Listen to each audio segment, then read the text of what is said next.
Sir आज आपको BJP की तरफ से कोई ऑफर हुई है ज्वाइन करने के लिए अब तक? धमकियां बहुत मिली कि बीजेपी में आ जाओ, अच्छा रहेगा तुम्हारे लिए, तुम्हारे परिवार के लिए। तो मुझे तो मतलब बहुत शर्म आती है कि इतने बड़े प्रधानमंत्री, इतने बड़े अमित शाह, उनके पोते की उम्र का मैं हूँ, उनके पोते की उम्र के बच्चों को इस तरह की धमकियां देते हैं। मतलब क्या क्या फायदा तुम्हारे इतने बड़े प्रधानमंत्री या गृह मंत्री होने का, अगर तुम्हें बच्चों को इस तरह की धमकियां देनी पड़ती है। कंगना रनावत की बात रामदेव अभी बाबा का ऐसा कहना है रामदेव कि जनरेशन आप पूरी खराब कर रहे हैं, जेनजी जनरेशन आप पूरी खराब कर रहे हैं, उनका कल्चर बिगाड़ रहे हैं इस आंदोलन के माध्यम से। पूरे अगर देश के डेमोक्रेसी के लड़ना जनरेशन खराब करना है, अगर सरकार से सवाल करना क्या कौन सा वर्ड है वो, खराब कर रहे हैं पूरी संस्कृति अगर डेमोक्रेसी के लिए लड़ना संस्कृति खराब करना है, अगर सरकार से सवाल करना संस्कृति को खराब करना है, अगर अपने फ्यूचर के लिए लड़ना संस्कृति को खराब करना है, और अगर अपनी पढ़ाई के लिए लड़ना संस्कृति को खराब करना है, तो हम संस्कृति खराब कर रहे हैं। और मैं कहना चाहूंगा बाबा रामदेव जी से कि सर, पतंजलि के जो फॉल्टी प्रोडक्ट्स बन रहे हैं ना, वो जो खराब हो रहे हैं, पहले उस पर ध्यान दीजिए। उस पर तो सुप्रीम कोर्ट भी बोल रही है उनको बैन कर दो। वो जो आपकी खराब प्रोडक्ट्स है, पहले उस पर ध्यान दीजिए आप। संसद में कल जो है राहुल गांधी ने डिमांड की अमित शाह जी का इस्तीफा, किसके कहने पे गोलियां चलाई गई उसका जवाब मांग रहे थे, आप क्या कहें? मुझे लगता है इसका आंसर तो बहुत ही क्लियर है। अमित शाह जी के कहने पर ही गोलियां चली होंगी। दिल्ली पुलिस जो रिपोर्ट करती है वो अमित शाह जी को ही करती है, और अगर अमित शाह जी को इसका पता नहीं होगा तो फिर तो होम मिनिस्टर का फेलियर है। लेकिन वही बीजेपी की ओर से बयान आ रहा है कि किसी भी तरीके की गोलियां चलाई नहीं गई, प्रोटेस्ट पैलेट गन्स चलाई गई है, लोग अंधे हुए हैं। पैलेट गन्स मैंने खुद देखी चलाते हुए, हॉस्पिटल में क्रिटिकल थे वो पेशेंट्स, और गोलियां क्या नहीं चली। बिहार में क्या हुआ है, AK-47 बिहार में क्या हुआ, AK-47 किसने चलाई, किसकी सरकार है वहां पर? मतलब देश के बच्चों के ऊपर तुम AK-47 चला रहे हो। एक टाइम था इस देश में AK-47 चलाई जाती थी आतंकवादियों पर, अजमल कसाब पर। जब पार्लियामेंट पर अटैक हुआ था तब AK-47 चलाई जाती थी। आज AK-47 चलाई जा रही है स्टूडेंट्स पर।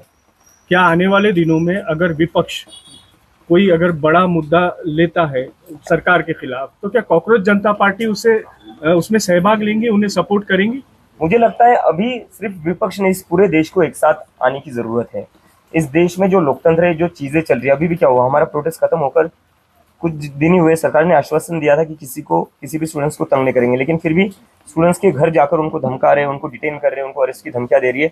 एक तरीके से लोगों की आवाज दबाने की जो कोशिश की जा रही है, उससे तो एक चीज साफ पता चलती है, ये सरकार डेमोक्रेसी में बिलीव नहीं करती है, लोकतंत्र में बिलीव नहीं करती है।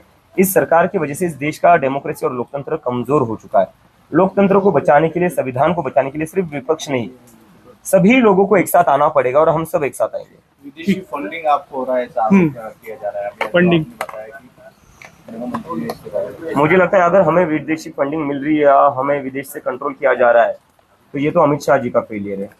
फिर अमित शाह जी को भी रिजाइन देना चाहिए। इतने बड़े चाणक्य के होने के बावजूद विदेश से फंडिंग कैसे आ रही है, विदेश से कैसे कंट्रोल हो रहा है? सर शिक्षा मंत्री पर प्रियंका गांधी ने जो बयान दिया उसके ऊपर आप क्या कहेंगे? बयान क्या था, मैंने सुना नहीं। उन्होंने कहा था कि प्रियंका गांधी ने कहा कि ये भी वैसे जिनको हटाया गया, बस उनकी रिप्लिका ही है, रिप्लिका है।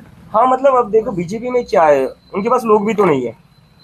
अभी मैंने देखा वो शिक्षा मंत्री का कोई वीडियो वायरल हो रहा है, जहाँ पर वो जो गुजरात में बिल्किस बानो का रेप हुआ था, उसके रेपिस्ट का स्वागत कर रहे थे। तो ये पार्टी बस गुंडों और बलात्कारियों का स्वागत करने में ही इनका वही काम है। इस देश में कहीं पर भी बलात्कार होता है, बीजेपी के लोग पहुंच जाते हैं हारमाला लेकर कि भाई बहुत अच्छा काम किया तुमने, आओ तुम्हारा स्वागत करते हैं। कुलदीप सेंगर तो इनकी ही पार्टी का है। ये पार्टी में बलात्कारी और गुंडों का ही स्वागत किया जाता है और उनको ही सम्मान मिलता है, और बाकी जो हम जैसे नागरिक हैं, हम जैसे जो स्टूडेंट्स है, उनके लिए पैलेट गन है, उनके लिए लाठी है, और बिहार में तो AK-47 भी निकाल दी।